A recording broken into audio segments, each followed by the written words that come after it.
A very good afternoon to everybody. Thank you for joining the PAVE UK webinar, the first of our PAVE UK webinar, actually. And today we have a very interesting and illustrious set of panelists to kick us off with the PAVE UK webinar series. So thank you, everybody, for joining us.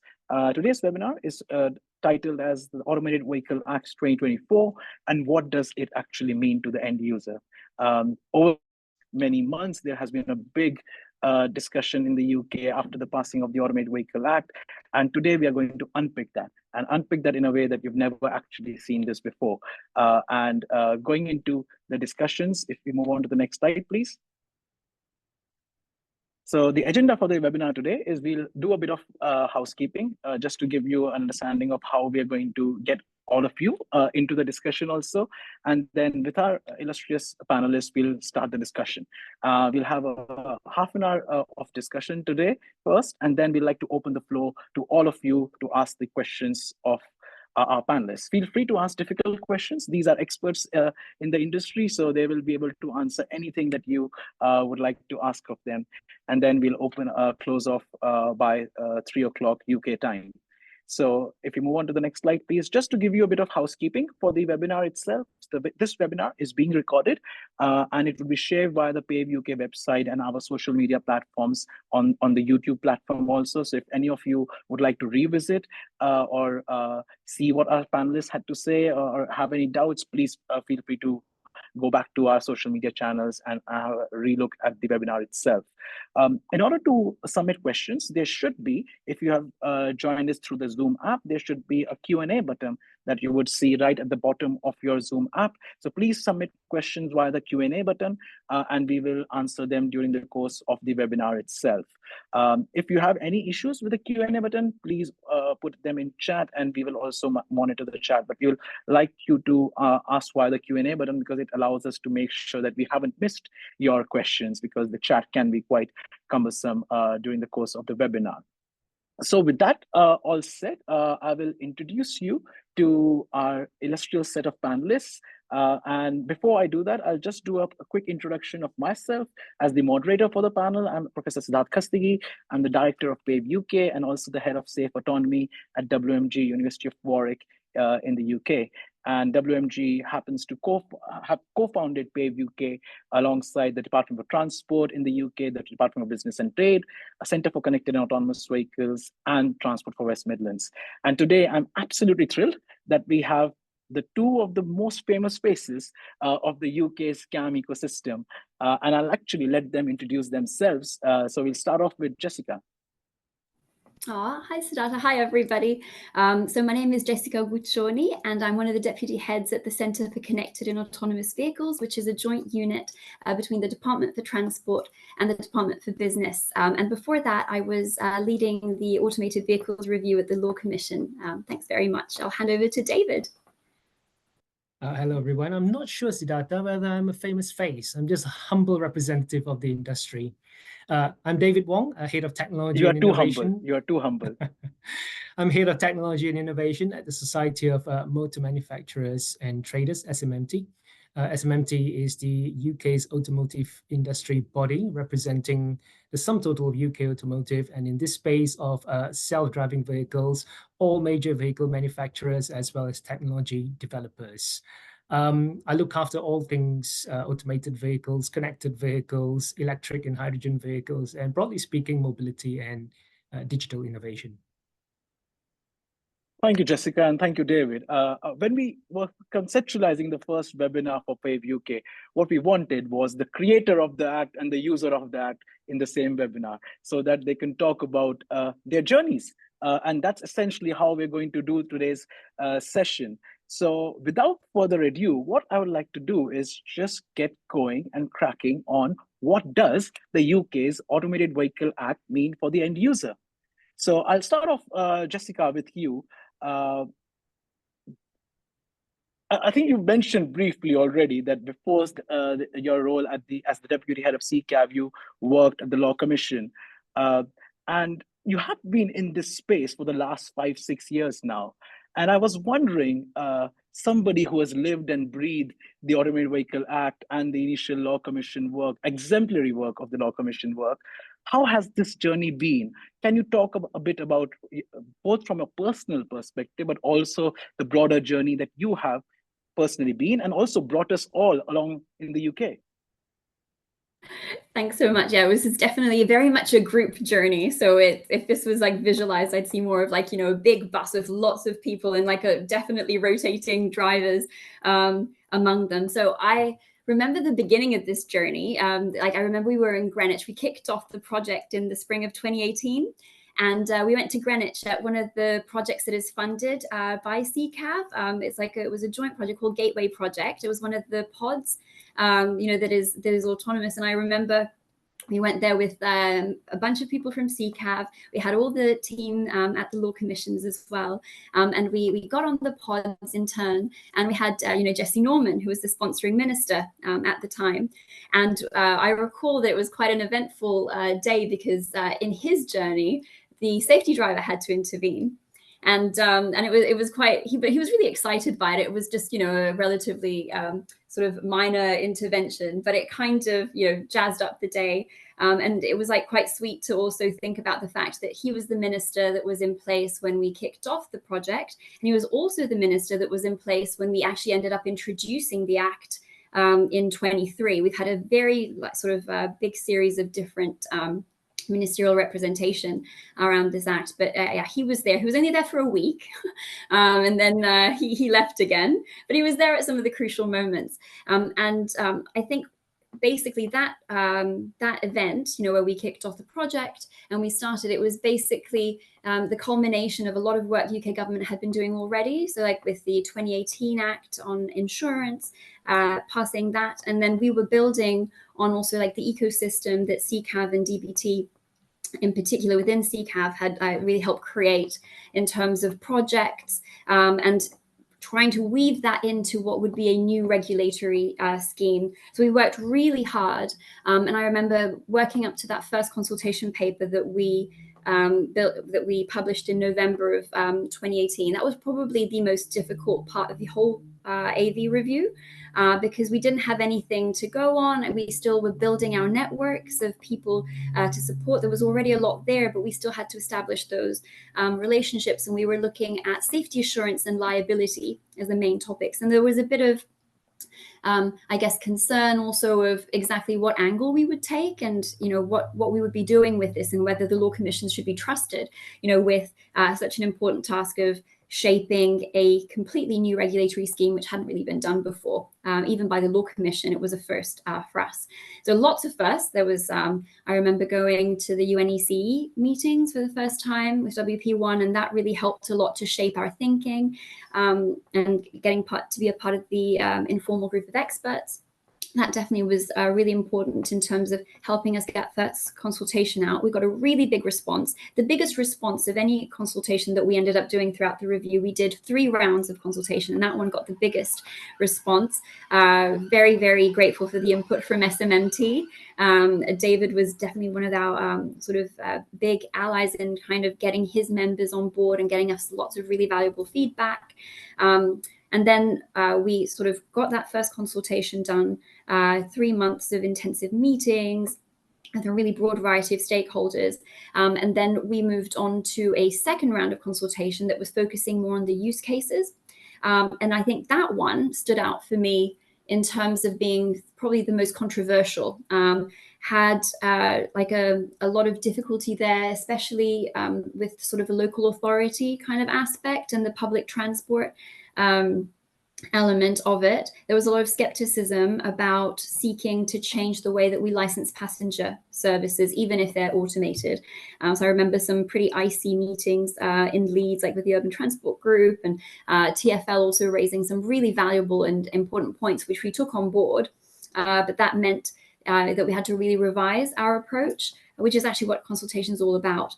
And then I think the third consultation, which is what we issued in December 2020, that was, you know, we'd just been through COVID, all these novel means of virtual communication was still becoming a bit more familiar for us. But sort of we managed to get through that, and we still had like really good good inputs, and we ended up producing our report in January 22. And with that report, we had 75 recommendations, which government accepted really swiftly. They'd been a big partner throughout, although the Law Commission is independent, which is part of like the force of it. And hopefully we'll get to talk about that in terms of stakeholder engagement.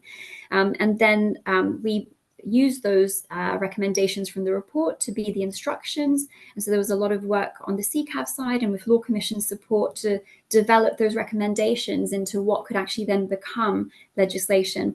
And about a year later, I ended up myself going from being in an independent body and, you know, working on this review to being seconded to CCAV. So I started in sort of the spring of 23, and then later that year we had the happy possibility of introducing the AV Act, and so that it was introduced in Parliament in November, and it had a really swift journey through Parliament. And a big part of the swiftness of that journey was because of all the collaboration and all the consultation that had happened before with you know, the civil society, with industry, and that was like something that I think really shone through for us all. And basically we got to, you know, have passage of the Act just, you know, a few days before the new election was called in May this year. And something that I think is really good to also highlight is how in the Act itself, that ethos of consultation that was really important in building the Act is actually cemented within the Act, because in section 97, we've got the actual requirement that any regulations need to be consulted on, which is something government always, you know, does anyway as best practice, but it's actually written into the legislation. So the whole process from beginning to end, and it's not ended at all, we're very much at the beginning of the journey in many ways, it is continuing. And I guess from a personal point of view, I really feel like this was a completely like a dream job for me in many ways, because I came from private practice. So I'd done mostly corporate intellectual property, practiced that for a few years. And I was able to draw on the governance and the kind of the expertise that I had in working with companies and transactional type things, and use that. And then you got to learn so very much in this field. There's so much to absorb, so much that is developing. And like I'd also straddled and done a bit of work in academia before. So I felt I was able to draw on those strands of myself. And then the travel, of course, I cannot mention that. AV is a really international field, and it was just fantastic to get to work with the European Commission, which has loads of Italians in it, as I discovered, and also like the UNEC, as I mentioned before, which is, you know, you have the whole world in Geneva. So we got to meet amazing colleagues from around the world and like get a lot of benefit from their experiences. And it's just been incredibly rewarding to be able to contribute and be part of such a dynamic and talented community, including people like yourself, Siddartha, of course, and the wonderful David that, you know, you mentioned before too. Thank you so much, Jessica. I think it's nice to hear the words icy, controversial, and collaboration used in the same response from you. So I think that's thank you for actually being so honest. And I think it was a dream job for you, but it was also a dream for us to have you at the helm, because without you, I don't think it would have been such an open process. So thank you for being so open. And the AV ecosystem is small, but there are lots of Italians in that small ecosystem. I can guarantee that. I have also bumped into a lot of Italians. But if Jessica, you are the face of the Act creation, David, you are the face of the whole UK's automotive industry. No matter what you might say, you are. And you represent by job, actually, the whole UK automotive industry. So how did you react to this whole initial concept, or Law Commission, let's do a consultation? It never had something like that in the automotive sector. And then the bill, and then the Act. How did you personally and the whole industry react to this? Well, certainly within the industry, we are very used to consultations, right? Part of the job of an industry body like SMMT is to represent the voice of the industry in responding to government consultations. But you're absolutely right in saying there had never been a consultation or a series of consultation like the ones that the law commissions conducted. So I say law commissions because obviously it's the Law Commission of England and Wales and Scottish Law Commission. So it's really a comprehensive 4-year regulatory review with 3 mammoth consultation. So it's really a journey that is really worth reminiscing about, as Jessica was saying just now.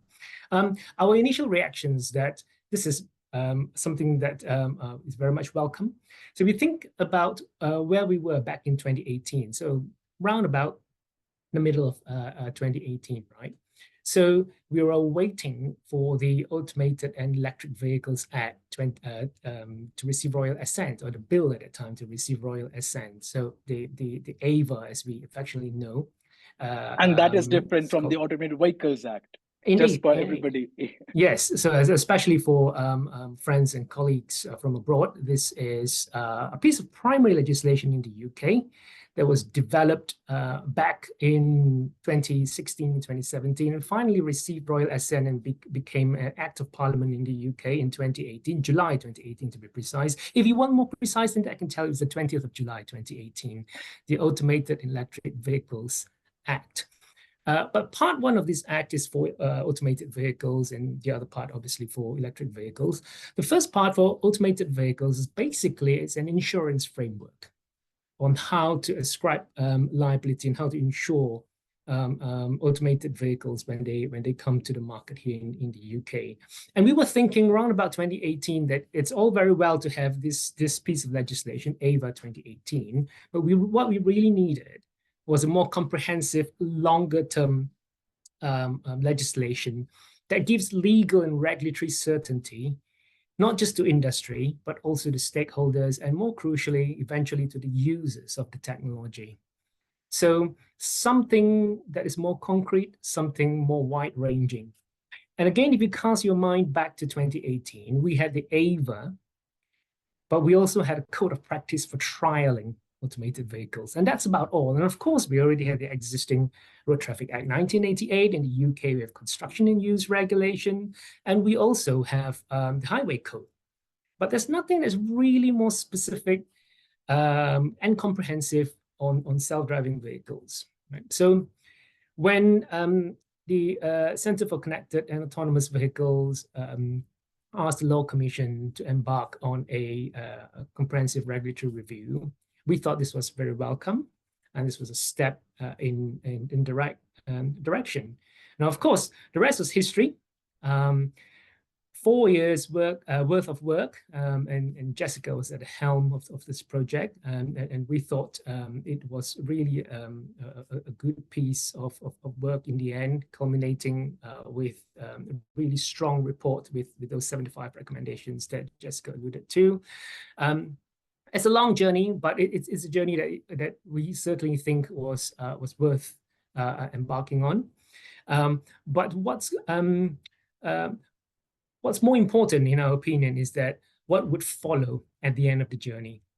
Because if there was nothing to that followed the final report of the Law Commission, then basically it would be just nothing more than an academic exercise. But thankfully, it wasn't, because at the end of the journey, I'll probably fast forward a little, as Jessica was alluding to just now. At the end of last year, we had the Automated Vehicles Bill tabled in Parliament. And again, if you want the precise date, it's the 8th of November last year. So that was momentous, because that meant there was a chance, there was no guarantee, but there was a chance that we would have primary legislation, we would have an Act of Parliament before the end of the last Parliament session. But maybe we can discuss that a little bit more on the end of that journey and what culminated with the Act a bit later in this discussion. Thank you, David. I think you can expect a lot of clause numbers and section numbers and dates being thrown by Jessica and David, just because of their level of involvement in that process. So I might throw a few also. But one of the things that I think the only downside of all this journey, David and Jessica, for me, has been a lot of reading. The consultations were so thick, and we had so many, so much to write, and a few late nights. Thankfully, you had a summary version also. At least I only read the summary most of the times, but it was a lot of reading, and so thank you for all the effort that you and the team, actually, it was a big team work at the Law Commission also did. But one of the things, Jessica, I wanted to ask you was AVs in general will impact a lot of people, and many people will get impacted by AVs. So when you were trying to get input and trying to ensure that you had the most broadest possible catch of opinions, how did you do that without actually compromising timelines? Because I knew you also had a timeline set, and you also needed to make sure you did justice and to everybody and be inclusive. So how did you kind of balance those two? Because there's a kind of tension between the two. You know, absolutely. Yes. I think we adopted like various different mechanisms. So I think one of the big ones was not to just talk to people during consultation. So consultation, I always saw it as the blossoming and like the apex of having collaboration and having meetings and like big events and roundtables. But throughout the entire review, I don't think we ever really went in a week without having at least some meetings as a team, depending the kind of area we were going on. And I think that was really important because it meant that we were able to just fit more meetings in. Of course, as you say, the tension remains because you also just need to write and you need to process things. But I think it was quite important not to limit the input of information at just specific times. That was just basically like the maximization. And it was also really important to have formal input. So we always really valued, you know, when members and people would actually take the time to respond to the specific questions we would ask, because that also helps us develop our proposals in a more refined way. And so those have a lot of weight, but there was also a lot of importance to those informal conversations and those things that don't necessarily just like fit in a box necessarily, but can still really shape your thinking about how you approach things. I think that was really important. In terms of identifying and reaching sort of the broader public, I think that was something that was definitely a challenge. And one of the things that we always did, of course, we had a communication strategy. So we would, you know, try and raise awareness and encourage people to just, you know, come on our website and sort of engage with the work, but it was mostly through like the work of different journalists, maybe taking different angles, sometimes being a bit controversial, you know, having headlines like, you know, AVs will stop for a seagull or whatnot. Or I remember when we first started the project, the trolley problem was all the rage. So that's the idea of, you know, a self-driving vehicle having to make life and death decisions, you know, and there was the MIT in the US that had done the moral machine and things like that. And that kind of exposure can kind of derail the conversation, but we tried to use it to our advantage. So actually that was one of my favorite things that we did probably in our first consultation, was to take those ethical problems that really, you know, push people's buttons and really get people interested and they can relate to it, and try and translate it into something that we could actually work with and would help shape the way that we address policy for self-driving. So, you know, instead of asking, would you run over the cat, or like, would you, you know, swerve, you know, to the other side?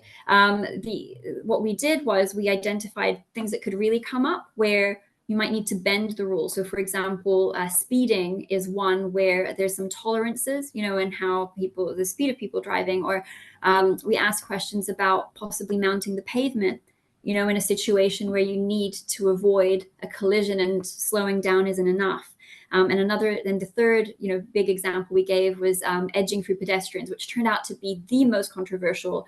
And that one was the idea that if you're in a very dense environment with a lot of pedestrians, you might have more than a zero risk of making contact with a pedestrian if you're going to be moving. And unless the vehicle's just going to stay static and like stay in the parking lot, it might need to negotiate, you know, those decisions.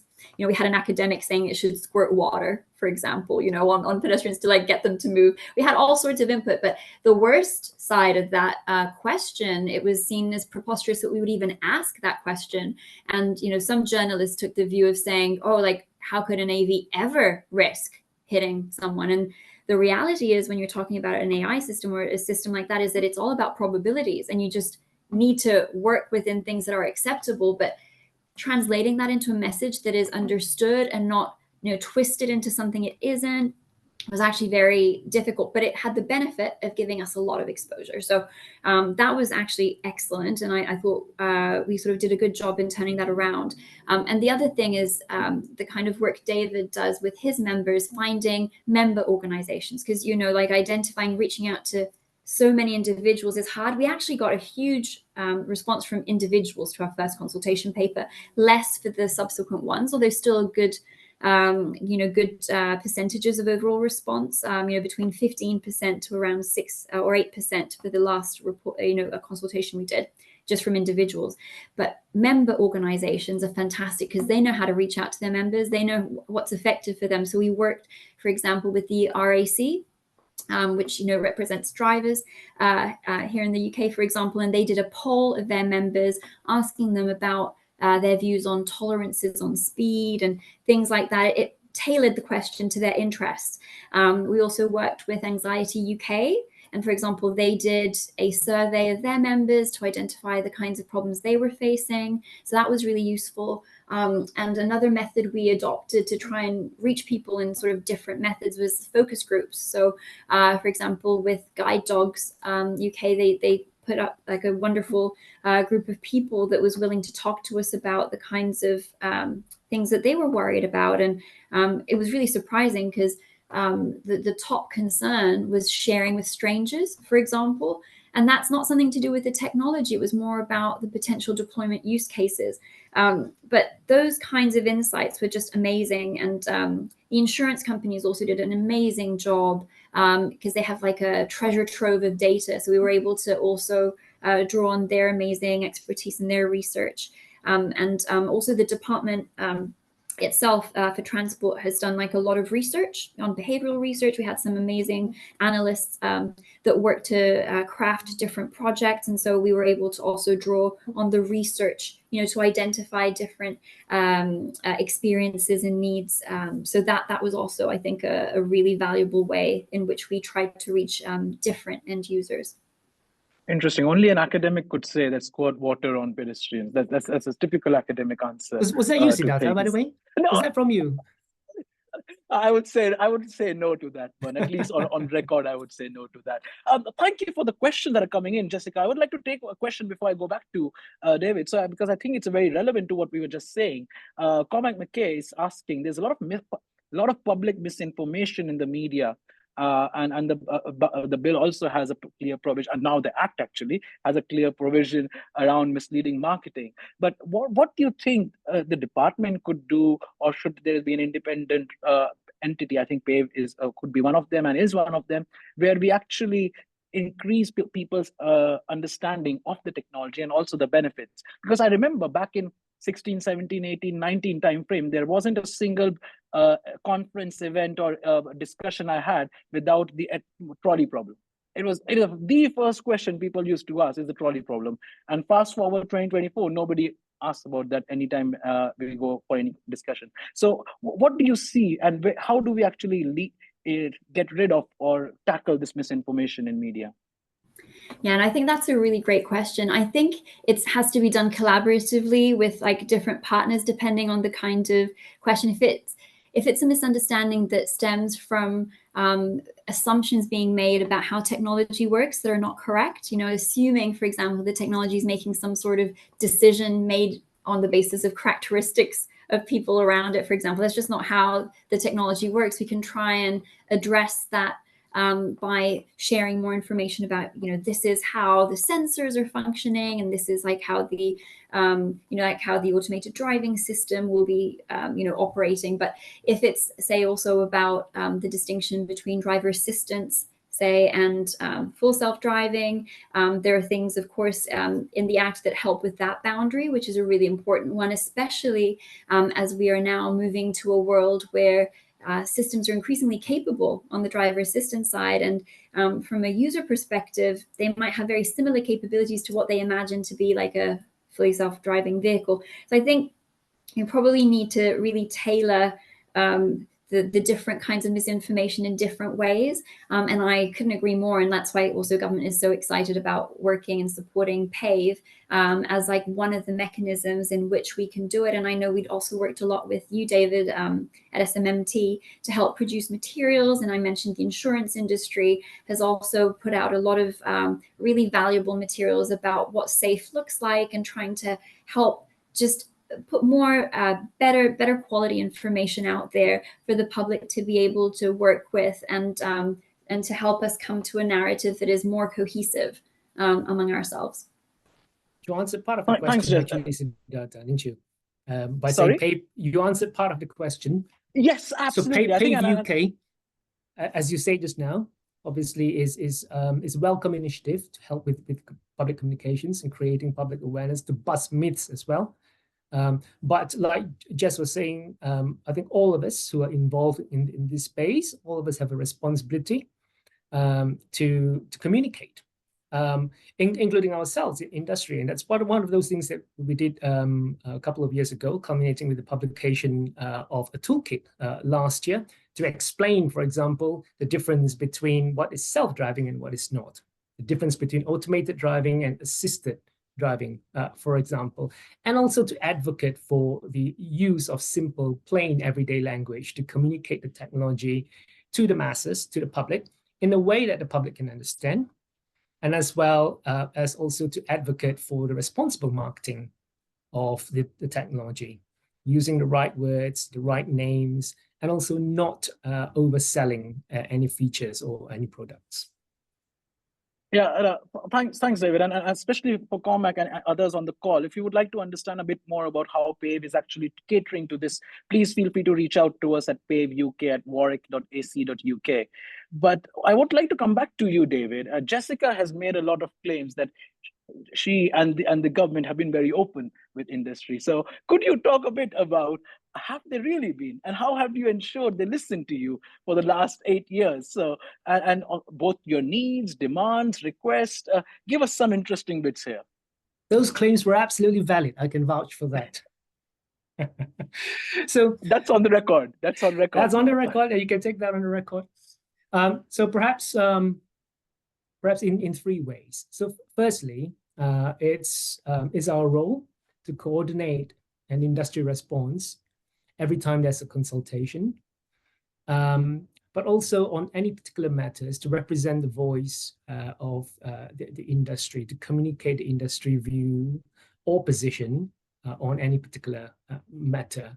So back in 2018, when the first consultation was launched by the law commissions, of course, the majority voice within SMMT with an interest in this area were the vehicle manufacturers. I should say vehicle manufacturers, because not just car manufacturers, some of the commercial vehicle manufacturers had an interest in this area as well. But then over the years, we've got a number of tech developers who've taken up SMMT membership. And we've got the majority of those tech developers who are operating in the UK today or have a presence in the UK are SMMT members today. So our voice is very much one that is a broad church representing the vehicle manufacturers, technology developers, as well as the engineering firms, and all within, broadly speaking, the supply chain. So coordinating that industry response is one of our key roles. In fact, if you like, that's our bread and butter. And the second thing that we do is actually work collaboratively and constructively with the law commissions, as well as with government, with DFT and CCAF. When I say constructive engagements, I really can't help but go back to one of the things that Jess mentioned just now. I don't know whether you remember Jess was saying about informal engagements. Some of these informal conversations are really important.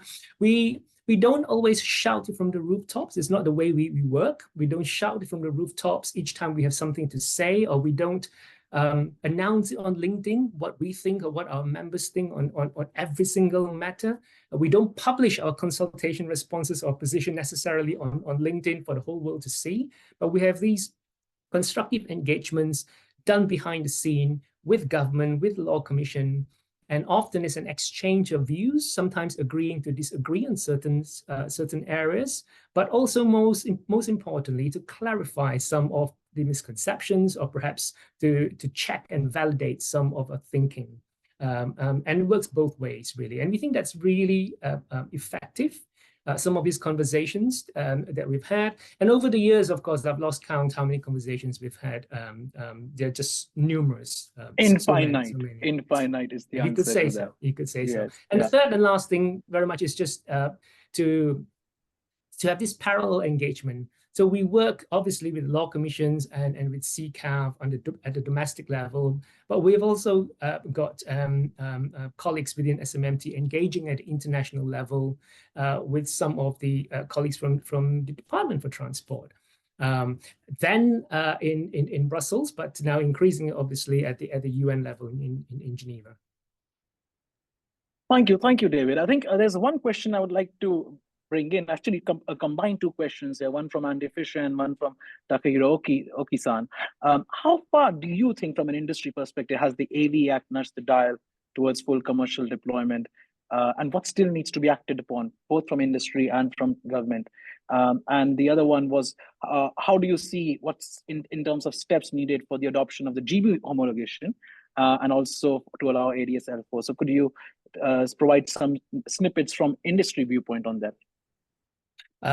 So if I go first, I think certainly from industry point of view, the AV Act is the first step in this pathway towards full commercial introduction of self-driving vehicles eventually. I say the first step, but it's a very important first step because it provides the primary legislation, which is the basis on which you can build secondary legislation and the details that will be needed to regulate for a safe and responsible deployment of self-driving vehicles. So without a primary legislation, there's no story to tell at all, right? So there's a first step, but a very important step. So obviously what that means is that we've got to get on with the next steps, beginning with the development of secondary legislation. And we think that the priority should be the national safety principles, because hopefully the principles should be able to flesh out a little bit more what Section 2 of the AV Act means, and i.e. that's the national safety. Another number. A careful and competent human driver. The self-driving vehicle must attain the level of safety, at least as safe as a careful and competent human driver. That's all very well, but it's not properly defined. So in UK legislation, for example, you cannot find a proper definition of careful and competent. You can find some mention of careful and competent in Section 2A and 3ZA of the Road Traffic Act, but that's about all. There's no definition. So hopefully the safety principles will flesh out a little bit what careful and competent means. And that is why it is really the foundation on which some of the other aspects of the safety framework in secondary legislation will be built. So we think that's the obvious next step, and it's an important one. And we look forward to engaging with government when the consultation on the safety principles is launched. Okay, thank you, David. I know, Jessica, you can't talk about what's coming next, but you hear it from industry. They want national safety principles in more detail. So I'll leave it at that. But I wanted to come back to you, Jessica, as in we've worked together on this journey for a long time now, and I've loved working with you. And thanks for the introductions to the London restaurants that you've given me over the years also. But you when you joined this piece of work, you were new to the AV world. You are an expert in the legal field, but you were new to the AV world. How did you bring these two worlds together of AVs and who at that time not many people knew anything? Even the two people on call with you were still understanding AVs at that time. So how did you bring these two worlds of legal frameworks and AVs together? Yeah, so it was a big journey. You know, I think the theme of this webinar, hasn't it been? It's like the journey that we're on individually and together in building understanding. I certainly drew a lot of help from mentors, and I definitely count you and David among my mentors in this field, because you'd been working in it for some time before I sort of started on the project. So identifying people that are like really expert and can help bring an understanding of like really important aspects. You know, you're always helping me, you know, like, figure out, you know, like the aspects of how an automated driving system is, which initially it was just such an alien term to me. And I think maybe a bit controversially, I have to say the SAE levels. And I don't mean it just in the terms of, you know, just the one pager, which has like a diagram showing like what they are, but like the full taxonomy, you know, the 40 plus pages and all the work and around it. I found that incredibly helpful to get like a common language. And of course, people have still different interpretations of it, but it is still such a valuable starting point to help pin some of the legal concepts that we were having to develop in terms of liability and accountability to something real and tangible. And so I found that incredibly useful. Just also academics like Bryant Walker-Smith, who is a lawyer and an engineer. He was absolutely wonderful in both, some of the materials he'd already written and the contributions he does at the UN, which was also really useful for me, to see his work, but also the work at the UN that had already been in place, and the work in terms of amending the Vienna Convention, and just things, in terms of guidelines in terms of self-driving that were being worked on at that level were incredibly helpful to bridge those gaps. And then legal experts too, I found incredibly useful. Like Alex Glasbrook had started writing a book, and he was also an incredible support for me on this journey, and all the people in the department that had been working so hard on the 2018 Act that David was saying, amazing legal colleagues and colleagues within DFT that had so much expertise, and they just made it a lot easier to sort of get going in it. I do think one of the really important aspects to sort of recognize too is the division of responsibility. So David mentioned, the importance of primary legislation and secondary, and I think that maps nicely onto some of the differences in expertise, because I might have had experience working at the Law Commission and creating legal frameworks and understanding how one needs to craft regulation, but the substance of what goes in the regulation and what the actual rule should be is something that is not ever going to be my expertise. It's going to be people like yourself, people in industry, safety groups that have the tangible experience, the lived experience of their work that can help really put that correct meat on the bones. So I think you need to understand enough so that you're not making the wrong assumptions, which is so easy to do, making assumptions that things are easy or hard without actually engaging. I think you do need a degree of understanding, but you also really need to know when to delegate effectively. And I think that's what it's literally, this other meaning, secondary legislation is delegated legislation. And it really reads across here, because we'll need to effectively delegate and really get input from others in respect of what should be the actual substance and the requirements that we're putting on these vehicles. I mean, the Act does provide some really valuable benchmarks, and it provides a structure. So also some of the big criminal offenses, if, for example, there is any withholding of information about safety, for example, that leads to criminal accountability, that's straight in the Act. It doesn't need any further regulations. But for most of it, you actually do need to go again, as I was saying, to consultation. And as David was saying, there's a lot that still needs to be done in working together with civil society and industry. Thank you, Jessica. I remember you first contacted me for the SAJ 3016 and levels of automation. And in my lifetime, I never thought I would be in professional capacity interacting with a lawyer. And your signature had Law Commission, and I'm wondering, should I respond? Should I not respond? Would I get into trouble or not? And I'm glad we did, and I'm glad we interacted. But I want to come to David before on one thing. So we've discussed a lot about the Act as of now and the journey. What one aspect stands out for you, David, in terms of the Act or the journey itself? It's difficult to pick out one particular aspect of the Act because there's so much, but you have and so many great things, right? So from setting out the safety ambition, the careful and competent, writing it into primary legislation in Section 2, through to creation of clear new legal concepts and roles like user in charge, no user in charge, authorized self-driving entities, no user in charge operators, and even the concept of authorization. These are all noteworthy, right? But if you ask me to pick only one, actually, I'd say Sections 78 and 79, misleading marketing. Can you say why? Because I think this is truly world-leading, and it sets an example on how to take commercial communication seriously. And one of the reasons why we needed PAVE UK, as well as other PAVE campaigns around the world, is because there's a lot of miscommunication. As I said just now, a lot of myths, a lot of misunderstanding and miscommunication. And some of these could be attributed to the fact that people are not particularly careful in communicating to the public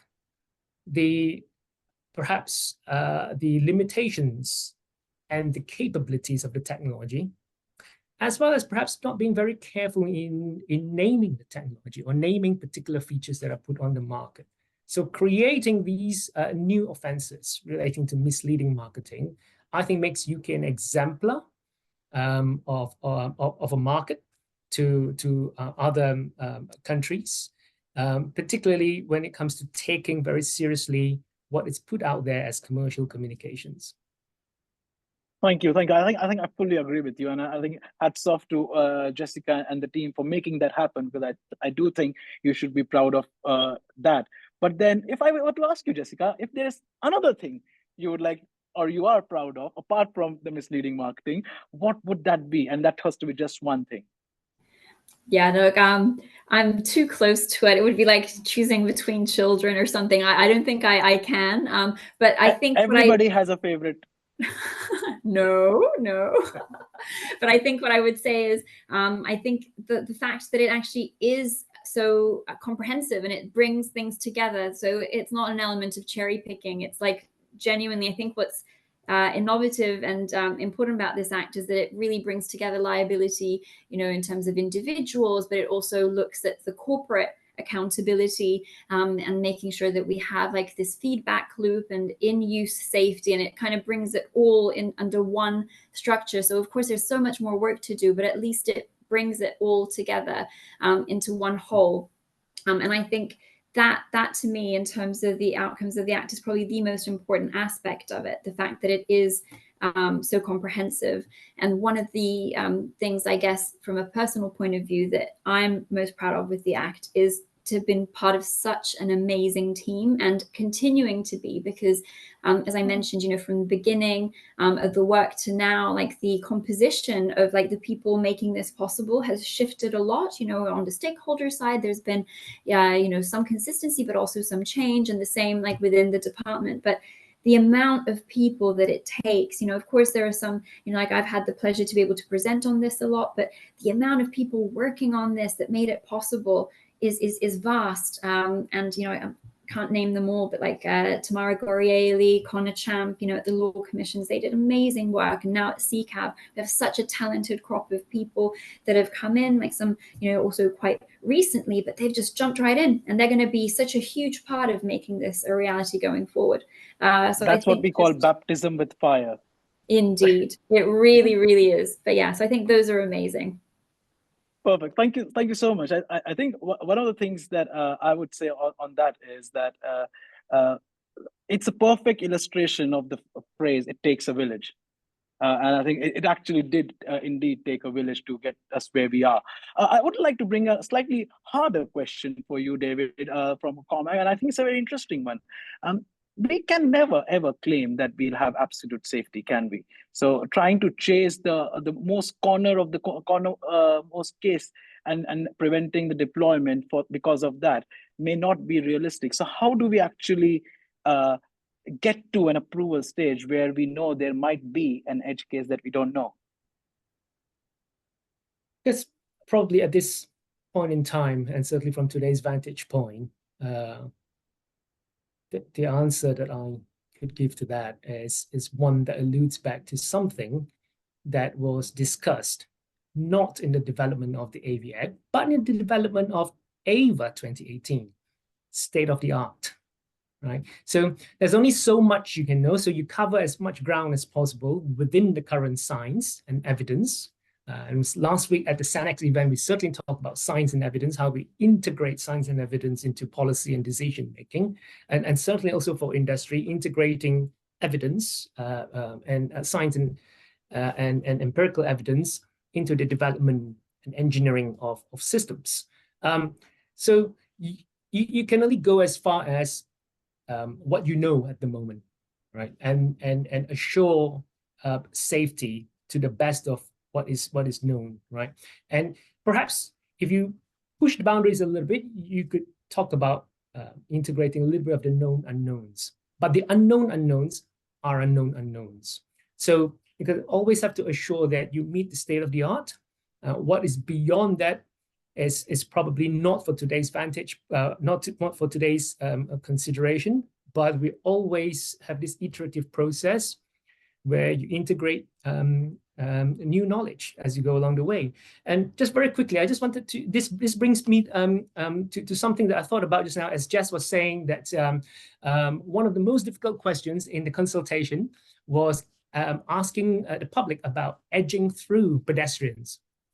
I recall at that time, we didn't have the hierarchy of road users in the highway code. And now we have the hierarchy of road users being published in the highway code, where basically pedestrian is king. Pedestrians come first, and then cyclists, and then other road users, right? There's a hierarchy now. So at that point, I suppose industry stakeholders and members of the public would answer the question posed by the Law Commission to the best of their knowledge, as well as based on the existing science. Now we have the hierarchy of road users. We could also refer to that in the highway code. Perfect. You just demonstrated that you have read the new highway code. So good on you. Good on you. I'd like to pose a question before we're running close to the time. But a question from Steve, which I'd like to paraphrase to a bit more broader question. I think AVs, we know will have safety benefits, but so would ADAS have safety benefits. And how do we actually roll out ADAS technologies in a way that it actually does not get the user confused that they are self-driving, at the same time make sure that the ADAS technologies that are out there that are quite good and have demonstrated safety benefits can be used in a safe manner. So how do we deal with this world where you are going to have ADAS technology here and now while we are trying to create a future for the automated vehicles in future? Jess and David, both of you. I'll just share a perspective. I think it is going to be one of the bigger challenges. So I think it's not easy. So I think that is absolutely clear, and we've seen it already. I think a starting point, and I really agree with David that the Act can also assist in that regard for the misleading marketing provisions. So we can start off by avoiding using words that we know to be confusing, that we associate very much with a vehicle that can drive itself, and not use those words for systems that do not have that capability. So that's like quite a low bar, but even that is not really fully met right now, and there is still some confusion. So words like self-driving, driverless, automated vehicle, the Law Commission's recommended this, and government agreed at the time as well in accepting the recommendations that those words should only be used for systems that actually have self-driving capability. So I think that's like a very low bar at the beginning, but I think there's so much more, like you said, about correct understanding of systems. So I think, there's been a lot more emphasis on driver monitoring, for example, to make sure that also people are actually paying attention. The systems don't actually function. You can't even engage the system unless you're actually maintaining appropriate engagement with the road and things like that. And they're becoming ever more sophisticated. So I think part of it is education. Part of it is actually having a safe system so that even if someone misuses it, it can still cope appropriately and you can kind of remove it. I think what is harder is where people go out of their way to game a system, like the famous thing of, say, putting an orange on the steering wheel or things like that. People always come up, and those willful circumventions of safety mechanisms, I think those you can't really completely eradicate because by nature they're always going to be there. But I think you can certainly work towards having consequences for that. I mean, that is dangerous driving and things. So things like that I think could help. I don't know, David, if you had thoughts as well. So we've gone the consequence, a legal route, but David, what's the industry going to do to prevent this? I will focus on, because this is a PAVE UK webinar, so I'll focus on the communications bit. So on the industry's part, in November 2021, SMMT published a set of guiding principles for responsible marketing, advocating responsible marketing of the automated vehicle technology. And it touches on ADAS as well. And so this is industry, if you like, self-regulating. So we're on the front foot, and our members uphold these principles. And one of the key aspects of these principles is that the need to ensure that ADAS is being clearly distinguished from self-driving features. Now, of course, we don't have self-driving features in the vehicles on the UK market at the moment, but there are quite a number of ADAS features of different varieties. So SMMT members have committed to upholding these principles and providing clear communication that what is ADAS is communicated very clearly as ADAS, and most importantly, to ensure that the users understand that they are responsible for the dynamic driving task when they use these features.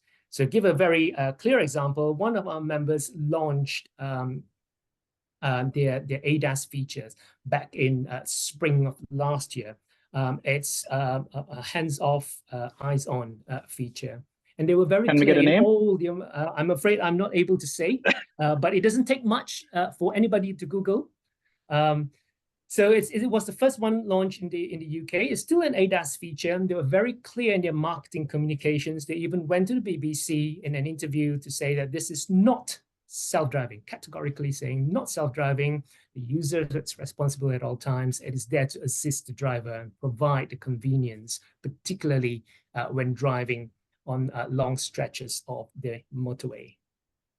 Perfect. Thank you, David. I think somebody has already Googled and put the name in chat. But before we close up, very briefly, David, what's your one big request of Jessica sitting next to you? What's the next big request you have of the government? Well, I think I mentioned it already, but at the risk of repeating myself, it's basically to expedite the development of secondary legislation, prioritizing the national safety principles. Perfect. Thank you so much. Thank you so much. Before we end, actually, we're almost short of time, but before we end, I'd just like to say a big thank you to everybody for joining us. And a big thank you to Jessica and David for spending their time from the very busy schedule to actually sharing the journey. I've not heard the journey like this ever before. So thank you so much for sharing so much of your journey with us. And for everybody on the who's joined us right now or would see the video on YouTube later, if you would like to know a bit more about PAVE UK, please join us and follow us on social media at Instagram, Twitter, X now, sorry, X formerly Twitter, and LinkedIn. And we are all there, and all the next a bit of information about PAVE UK would be there in the coming days. So thank you once again for joining us, and we look forward to seeing you in the regular PAVE UK webinars going forward. Thank you so much. Thank you. Thanks, everyone. Thank you.